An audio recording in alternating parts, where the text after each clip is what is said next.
My name is Derek Wood. I'm the Partner Product Manager here at SOS. And I'm also joined by Shaylin Herrick, who is our Business-to-Business Marketing Director. Director of Marketing, rather.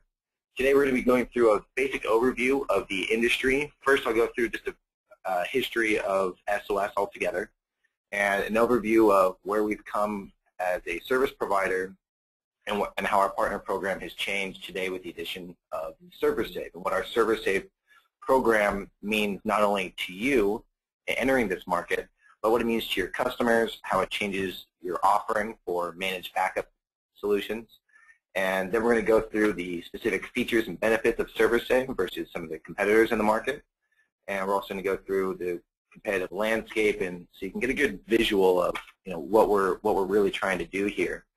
We're going to go over what's included with the ServerSafe partner program. So besides just the software, what else are you getting when you come on board with us?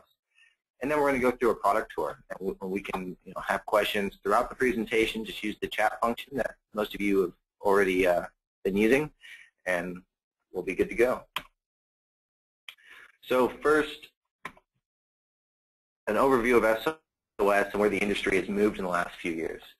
So today we're looking at online backup or cloud backup is being in the early majority phase of adoption, which is great for everyone. That means that the majority of your clients are going to be looking to implement this type of service today.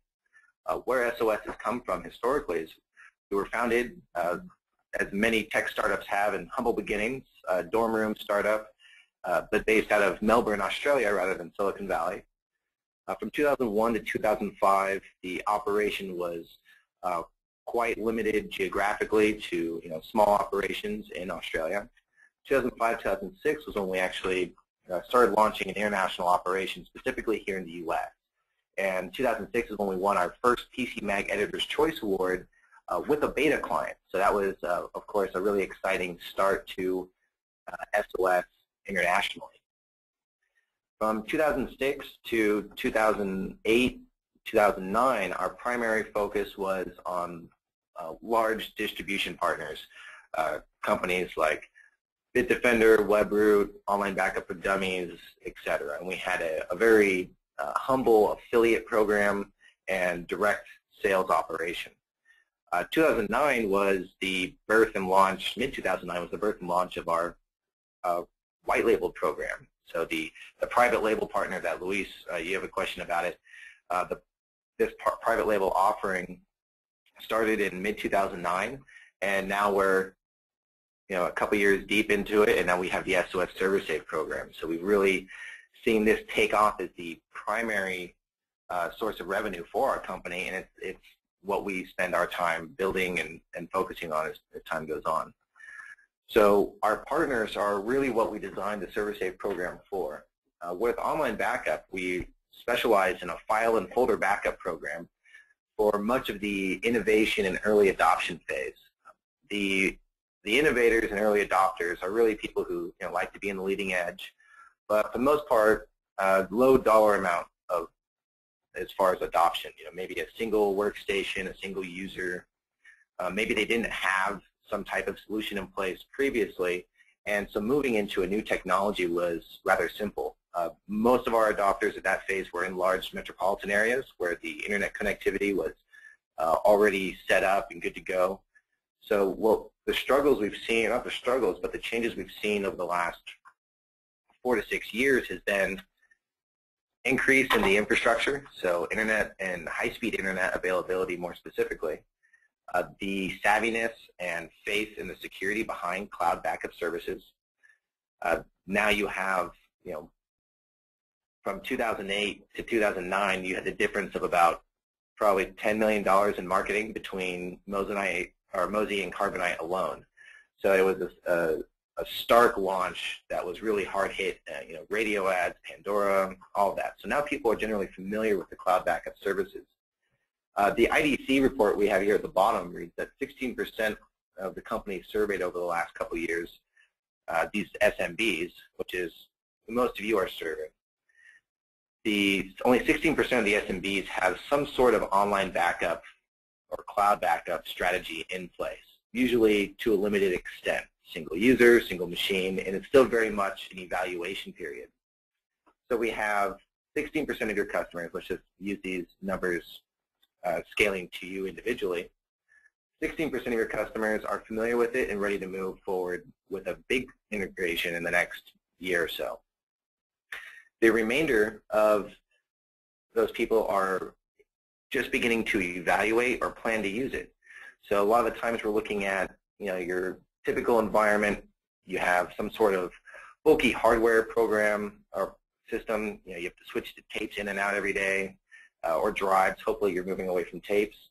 But something that's quite human resource heavy, and anytime you have the human element involved, you're open up to more error. So one of the biggest things that we're trying to avoid with the automation of a daily scheduled backup is avoiding that human error. Not switching the tapes out correctly, not taking notice of the red light that said the backup actually failed, things of this nature. So with online backup and the automation behind the technology in backup, both locally and off-site, we've been able to really narrow down the risk and the exposure to data loss that you all have. And we have another really interesting adoption fact. About 1.6% of IT budgets in 2010 were dedicated to cloud services, and IDC, yes, our favorite analyst group, TwoSource, is expecting that will be increasing to 3% by 2014. So I know those sound like really small numbers, but it's actually a doubling. 1.6 to 3% of IT budgets are going to be dedicated to cloud services. So there's a huge group that is yet to adopt cloud services in their businesses, and there's also a huge amount of budget yet to be allocated to it. A couple of people are saying that there's an echo, making it hard to hear. Is everyone hearing us okay? We'll make sure the audio is good. Okay. So exactly, spot on with what Shaylin is saying is we're really looking at a huge growth in this market. So we're really riding kind of the coattails of the managed service market. So is anyone here already pretty deep into managed services, meaning you have a monthly subscription fee for set services in place? And if you are newly moving into that, please let us know about that as well. And as those are coming in, what we find is that our partners really love our program because we provide a very easy entry into the managed service market by first having a managed backup solution in place. So a managed backup solution is a great starting point because it's the lowest common denominator of services that your customers need. Everyone needs to have a backup solution. I think no one really argues against that. And the struggle that a lot of IT service providers have if they don't have a good packaged solution is really convincing their customers that they need to spend money on these types of things. So we have a great mix in today's crowd. We have people who are coming from the hourly only rate and moving into MSP. We have a lot of people who are newly in the MSP, so first 6 months, first year, and then we have a couple who have been doing managed service packages for a couple of years now and are just looking at switching up and or enhancing their backup solution, I believe is what Steve and Michael are saying, and David as well. So that's great. So this is really a terrific program to really get into that market. So what we're looking at is, what does it mean to enter this market with the managed service backup? Well, to really provide a managed backup solution, you have to provide a total business data protection. So that's this, this first checkbox up here. You need to make sure that you're identifying all the exposure to data loss and all the risks involved in your business. A survey done, I believe, by IDC and surveyed by TechCrunch was that a majority of the businesses that went under over the last few years has not been because the economy's bad. A majority of the businesses that went under were because of poor risk management practices, which basically boils down to they didn't have a managed service provider in place, and their hard drive, their server would fail, and then they had no backup in place, so the backup they had in place wasn't so great, and the downtime between the restore time objective was so great that they ended up not surviving. So it's really important, especially when times are tough, for every business to have some sort of risk management plan. And a risk management plan is just really the idea that you have in your head, but just getting the pen to the pad. What happens, if you have one tech in per territory, what happens if you have a disaster in that territory and that tech is out sick? Who gets called? A lot of these things you would just kind of reflex back to, but having a strategic plan in place where anyone could reference what's supposed to happen in terms of prevention as well as in terms of reaction to something that couldn't be prevented is really the best way to keep your businesses up and running. So that total business data protection, you could even just remove the data part of it and just say total business protection. Get a risk management plan in there for your customers. Most small businesses don't take the time to do something that formal, and it really doesn't take a whole lot of time. And once you do one for one customer, you'll find that it's maybe a 15, 20-minute session of changes for all of your other customers. So it's really recommended by us to just take that step into formalizing your managed service packages with something like a formal risk registry. And for more information on that, you can always reach out to the Project Management Institute, so PMI.org, or we also go over it with our partner webinars that we have weekly where we discuss mechanisms of success in the SOS Partner Program. Steve has been around for 20 years, says, did you say formal risk registry? I did. So, break out that Excel spreadsheet and start putting the words down of things you have to worry about in every business. What happens if, Sue in accounting loses her laptop? What happens if your sales guy out in the field, drops his laptop in the gutter, gets trampled by, a car or a horse or a messenger on the bike, whatever the case may be. These types of things, as silly as they may sound, is what's really necessary to make sure that you're giving your customers a true business protection plan. And a lot of that involves data protection with online backup services. So looking into the product, what exactly are we talking about when we say we're going to give you a full protection plan? Most scenarios that you see in the market, and while I'm talking about this, if you could each give me just a quick description of what most of your customers currently have in plan for backup strategies, that'd be great. But for the most part, we find SMBs, 5 to 50 users. Let's just keep it in that realm. Steve says prayer. Prayer is the backup solution in place, and that's funny, but it's true. You'll have to stop from crying sometimes.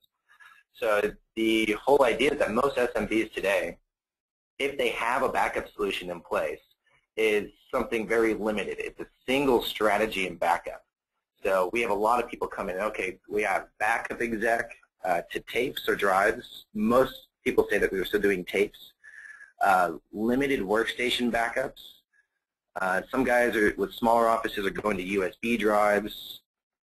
We have some Zenith partners in place using the Zenith BDR units in place, so that's good. Okay. Again, tape backup, GFS rotation. Dan's got a mix of all sorts of stuff. He got tapes, NAS devices, managed online backup, but not reliable local monitor program. All right, so that's good.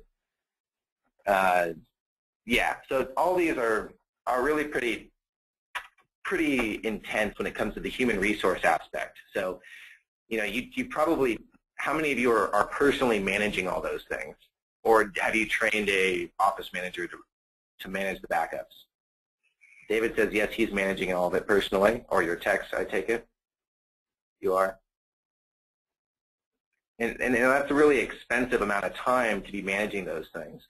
With our solutions and with the cloud solution especially, for the most people, or for the most part, it's that initial backup where you spend getting time making sure that everything's set up properly, getting it running, and that's the initial push. Online backup can take some time, but it's the backups after that initial backup are super fast, and you will see when we go through the demo where the tape swapping and the drive swapping is almost going to be something of the past.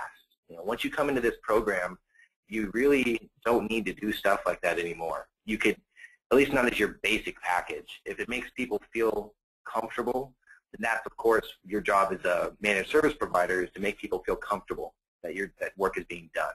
But you're going to come out today with an idea of a very nice, smooth system where you can avoid this menial task of tape swapping, NAS swapping, USB drives, eSATA drive, all that stuff, and really just come into a smooth solution. So what do we have planned for the SOS Server Save program and what you're going to get? Well, starting here at, let's call it 1150, we have Backup Your Cloud Life. This is a brand new venture that SOS is getting into. Right now we're still testing out our Facebook backup, but what we found was more and more businesses are using social mediums that are all cloud-based for marketing purposes, doing customer surveys, reaching out to people, getting feedback. So all of these social platforms are just hosted to be accessible in that one spot. But I think Facebook has quotes of, 500,000 accounts that are, trifled with in some poor way every day. So, what if you were to lose all of your contacts and all the posts from Facebook? A lot of you probably use those quotes in your marketing collaterals, your leave behind, or your feel goods, or it's a good way to reach out to customers. Every time there's a major global event, the Twitterverse shuts down. How do you recoup all of your followers and the contacts you made on that over the years or the months, whatever the case may be? So it's really important that we all understand that there is no true cloud that is this golden gate shrouded in naked babies flying around with perfection. These are still hardware devices managed by people. People are going to make mistakes. So we have to make sure that we're backing those things up, which is a big part of our service of the dual offsite backup. So when we back up your data, it's going to a data center, of course, but then it's being replicated to a completely geographically separate second data center. And that's why we do that. It's because there is, data centers or the cloud are not these, impenetrable fortresses of good. Bad things do happen. Mistakes do happen. Software error, hardware error, it happens everywhere. Error is all around us. So it's really about how we take the prevention methods and the identification of these issues and these possible risks and just move forward with them. So we have the cloud backup that we're working on right now, and we expect to get some more social mediums under our backup wing in the next 3, 6, and 9 months. And as we feel comfortable with the success of those, we're really looking to release a few of them in a generic form to all of our partners to use for your customers. Or you could always choose just a co-brand with, powered by SOS, David Backup, powered by SOS, in which case then it really doesn't matter. You can use all of our stuff. The other part that we've added recently is the mobile life. So more and more our mobile devices, you can't even call them phones. It's where we're doing email, banking. You can sign documents and contracts from your mobile device now with certain programs like SignNow. How do you back up information from there? Again, another way to back up contacts. Also a way to access your information. So sometimes, even if you're using a nice collaborative storage service like SOS Collaborate or Dropbox or Box.net, those systems are nice, but they typically don't have all the data that you would be working with or need access to. Your backup solution is going to cover everything, whereas the storage type of solutions generally only cover your active data. So you wouldn't put your external hard drives on your storage solution, but you would put it in your backup set.